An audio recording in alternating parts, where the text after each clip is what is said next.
same asshole. Happy Hoppy Hour to all my beer lovers, Colorado and everywhere else. Today's episode is all about me. Just kidding. I really don't like being the center of attention. I love connecting with people. I love learning new things. I'm really good one-on-one. But having a whole episode talking about me was a bit of a chore. I figured since I'm your host of the Hoppy Girl Podcast, though, that I need to introduce myself. I need to give you a background of me and a little more information about where I come from and why I love this. So, with that being said, I really don't like being the center of attention.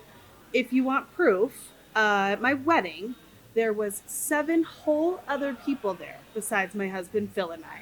And all of them were immediate family. And I was still nervous. Okay. That's kind of embarrassing. Anyway, what am I drinking? Again, I'm not going to give you too many hints. I don't want to play favorites here on the podcast too soon.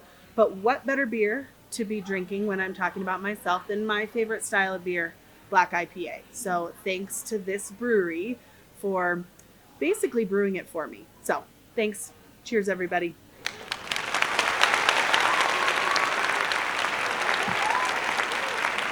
Okay, so I do want to say, all jokes aside, writing up this episode was a lot of fun. My husband and I were in Dallas, Texas, so we're recording in a different location. But when I was writing this episode, my husband and I were in Dallas, Texas at Deep Ellum Brewing. Shout out to Deep Ellum, they were great. They had a pretty damn good double IPA called the Dream Crusher.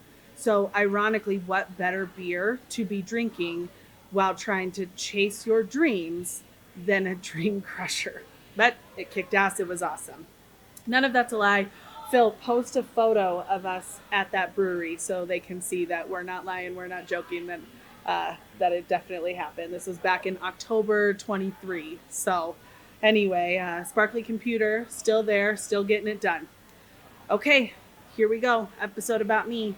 Fact number 1, I love beer. Good night, everybody. That's a wrap, Phil. That's a wrap. Just kidding. Just kidding. I couldn't help myself. Okay, to be real. At the time of this recording, I am 36 years old. I was born in New Mexico, but I've lived in 6 different states over the course of my life. I've also lived in Colorado twice. So by the time I was 22, I had moved to all of those states. And why do you ask? My dad's a football coach. He actually coached in the NFL, so that's kind of fun. My line is always, they fire and hire him like every other day. So we moved around quite a bit. I have a younger sister who I adore, as well as my 2 awesome parents. Despite my parents moving to 5 different states after I moved out at 17 and my sister hanging on for 2 of those moves, we all actually landed in Colorado. So I bullied my family into also loving Colorado beer. Just kidding. I didn't bully my family. They were pretty easy. It didn't take too much to get them to love Colorado beer just as much as I do. So I moved to Colorado to attend grad school at the University of Colorado, Denver. I was working towards finishing my doctorate in physical therapy.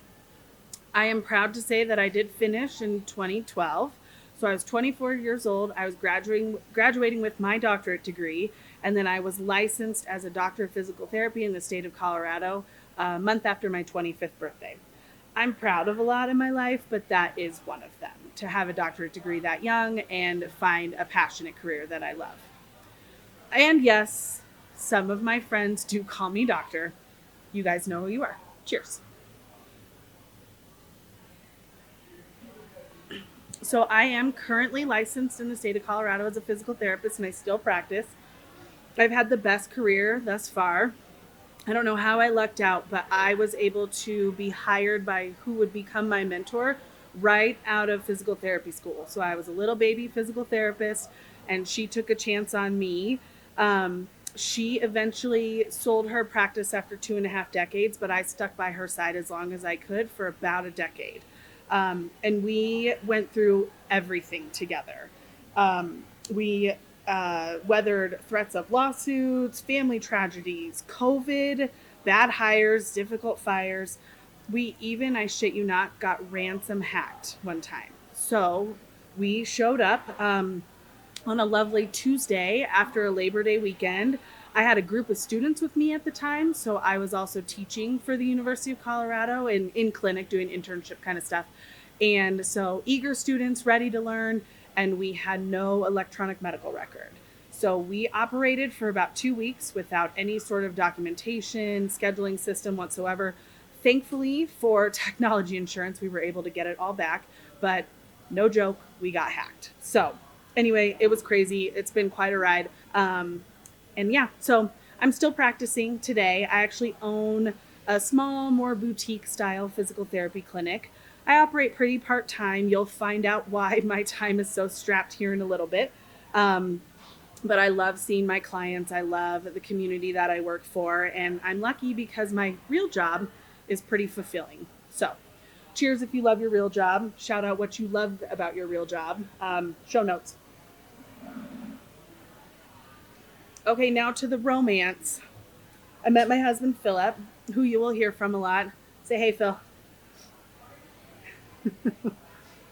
We met in 2014 on Tinder. Yep, you heard it here first, on Tinder. We met on Tinder. Oh, thank you, online dating hookup apps, I guess. Anyway, Phil has 2 kids from his first marriage, Noah and Drew. Not only did my bond with Phil feel pretty instant, but those 2 kind of captured my heart from the beginning as well. Fun fact, and Phil, throw the photo of this encounter up on the screen too.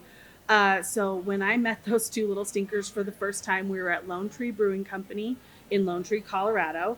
Phil and the boys, to show their love. Anyway, they bought me a growler of beer.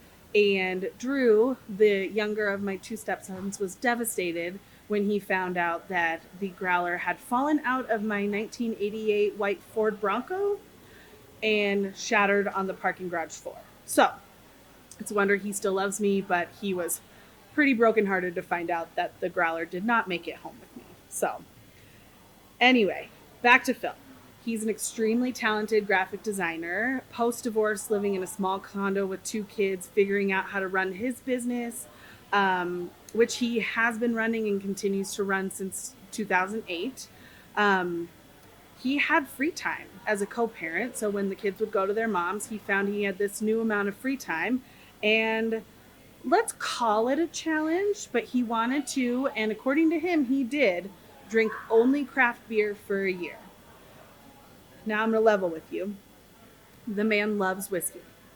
So we're going to let him have this year of craft beer only thing, but you get what I'm saying. Anyway, with his newfound love of craft beer came an idea. Insert logo here. Insert I love Colorado beer logo here. When writing this episode, I went on a diatribe about I love Colorado beer. The history, everything about it from start to finish. I got really excited, and that's why we're all here. Cheers, everybody. But I think for now I'm going to do a separate episode on the history of I love Colorado beer. There's some fun stats, statistics, stories. We could go on for days. But for now, know that Phil and I have been the owners of Colorado beer since 2014. All right, let's go with some other beer fun facts. I am level 1 Cicerone certified. For my novice beer lovers, Cicerone certifications are similar to sommeliers for wine. Certifications run from level 1 to level 4. Level 1 is called a beer server. That's where I'm at. Increasing to level 4, which is a master Cicerone. So I looked up the statistics on the Cicerone website, and there are 19 total level 4 Cicerones in the United States according to their directory. None are in Colorado.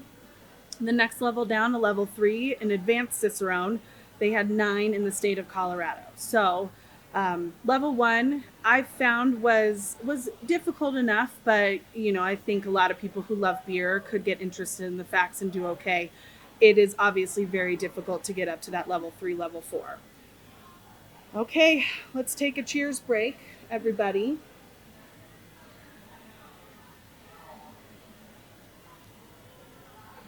Okay, let's talk about home life. So not only am I a stepmom, Phil and I have 2 children as well, all boys. Yes, I live with all boys. 4 boy children and 1 boy husband. Noah, my oldest stepson, lovingly refers to Phil as my 5th child, so sometimes I say I live with 5 boy children. Here we are. At the time of this recording, the boys are 14, 12, almost 5, and about 1.5. I constantly joke that my house is loud and messy, but it is a lot of fun. Blended families are pretty tricky, and I try and have tried for years to be very careful about how I talk about blended families. They're very nuanced, and there's a lot of differences in relationships with stepkids to relationships with co-parents. I will say this, though. I have the unique pleasure of watching my 4 children with a 13-year age gap be the biggest champions to each other. I watch the older boys take care of and have patience with the younger ones, and I watch the younger ones light up when their older brothers come home and unfortunately become completely devastated when they have to leave to go to their other house. So it's not lost on me how lucky I am in my blended family, but 4 boys is a lot. Don't get it twisted. This helps. 4 boys is a lot. So let's talk about my 2 little monsters. Who, like their older brothers, they all look just like their dad. See photos, see photos, see photos, see photos. My little 2, their names are Bo and Gray. Being a mom is like nothing I can describe. They are fun, funny, spirited, sometimes a bit spicy. I wouldn't have it any other way. I will also say this, though, in the town that we live in, Bo, the almost 5-year-old, he not only is aware of, but has a quite affectionate bond with multiple beer personnel at multiple breweries in our area. I think we're raising him right. Anyway, I could go on for days. Here's what I will attest. Everything in a family starts with a strong foundation of marriage. Phil has always supported me in whatever role I wanted as a mom and a stepmom. We've always valued our relationship with each other, but also valued our relationship with each child individually, which I do think is key as well. Each kid is so similar in a lot of ways, but also so different in so many more. And we've both supported each other in that interaction really from the jump. And I will say Phil's parents, my in-laws, given their past with Phil's former relationship, they could have been standoffish. They could have been closed down. They could have been guarded. And they have been nothing but supportive since the day I met them. It's not lost on me that blended families with difficult in-laws is almost an impossible scenario. We don't have that. We are so lucky we don't have that. My parents adore my stepsons. My in-laws adore my family, including my sister, her wife, and their baby. We holiday together. My in-laws are some of my biggest champions. Honestly, they were some of the first people we told about this podcast. My mother-in-law is also a fan favorite at any of the I Love Colorado Beer festivals. If you've met her, you know. Her energy and happiness is infectious. She is just... Fun is a nice and easy way to describe her. And our joke is that I quite possibly am my father-in-law's favorite child. Sorry, Phil. Phil's an only child, so I win. Anyway, so unapologetically and kind of annoyingly, but yes, I have a kick-ass family, and I value that in a huge way and love every part of it. All right, more about me. Another cheers break, everybody. Let's do it. Cheers. Cheers, cheers, cheers. In the notes, drop a comment and let me know what you're drinking today. Okay. I think this is a cool fact, but Phil and I got married at Rocky Mountain National Park in Estes, Colorado. Estes Park, Colorado. We took our wedding photos both outside and then some at a brewery, which is kind of fun. So shout out to Rock Cut Brewing in Estes Park. Every time we've returned there, they have very lovingly and graciously taken our photos again and again and again for the memories. So shout out to them. They're great. In addition to our 4 kids, we have 2 dogs. They are both blue heelers. And if you know anything about a blue heeler, they are wild, absolutely wild. If you've ever met me in person as well, I likely have dog hair on me at some place because they shed. Whew, they shed. They are fairly well trained. Their owners probably need to be trained a little bit better, but they are the perfect family dogs. They are so sweet. They are so patient and loving with our kids. And the magic question always is, do they hurt us? The answer is yes. Yes, they do. Very much so. Okay, another fun little fact about me. I have one tattoo on my wrist. I have about 8 drawn up, so that number will probably change.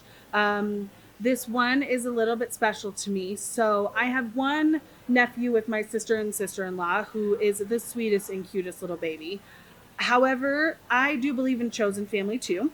And I have another nephew who, on his 18th birthday, asked myself and Phil and his parents to go get tattoos with him. And we did. It was Phil and my first tattoos. We'd never got tattooed before. It might be Phil's only, but it won't be my last. So, but nothing makes me happier and prouder of him and his journey. So shout out to that family. We love you very much. And Aunt Lindsey and Uncle Phil adore you guys. So, okay, being a Colorado resident, I have climbed a handful of 14ers. For my non-Colorado listeners, these are mountains that exceed the elevation of 14,000 feet. I consider myself on the wimpier side of hiking. I've only done class 1s and class 2s, but I can tell you the shortest one in terms of mileage I've done is Mount Sherman.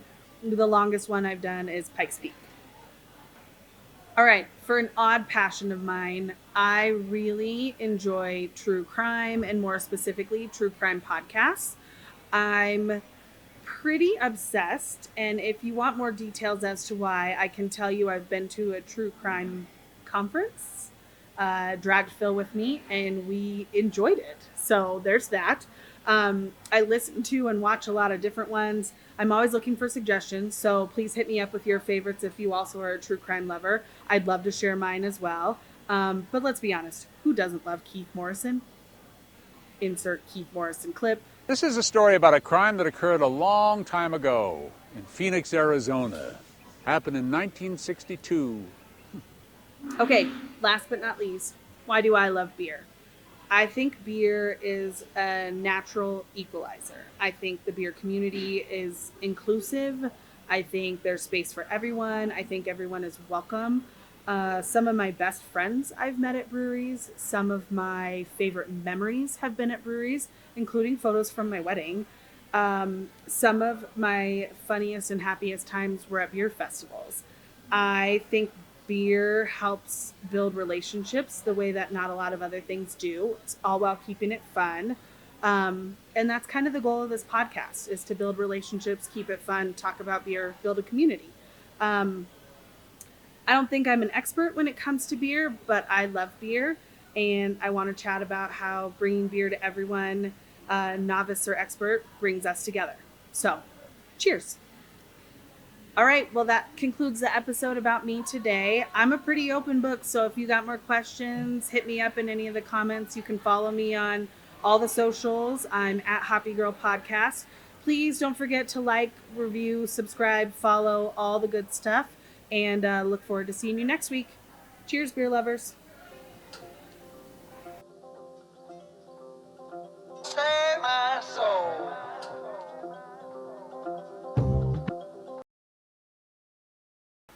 Then we can cut and go to your dumb whatever the fuck. So, Phil.